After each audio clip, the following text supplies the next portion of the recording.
ഓം പരമഗുരുഭ്യോ നമ.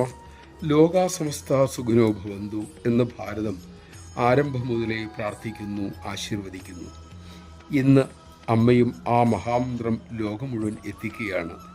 ഇതിനുള്ള എളുപ്പവഴി എന്താണ് എന്ന് ചോദിച്ചപ്പോൾ ജഗദീശ്വരി അരുളി, മക്കളെ, ലോകം മുഴുവനും അടിസ്ഥാനപരമായി ഒരേ ഒരു പ്രശ്നത്തിലാണ്. അതായത് ശാശ്വതമായതിൽ അശ്രദ്ധ, നശ്വരമായതിൽ അതീവ ശ്രദ്ധ.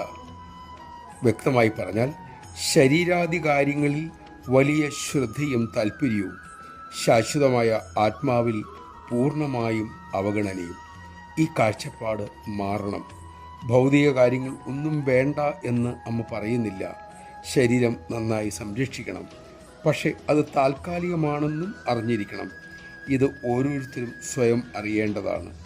മറ്റുള്ളവർ മാറാനാണ് നാം ആഗ്രഹിക്കുന്നത്, സ്വയം മാറാൻ ശ്രമിക്കുന്നുമില്ല. ആന്തരികമായ മാറ്റം സംഭവിക്കാതെ ബാഹ്യലോകത്ത് കാര്യമായ മാറ്റങ്ങൾ ഒന്നും ഉണ്ടാകില്ല മക്കളെ. നമഃശിവായ.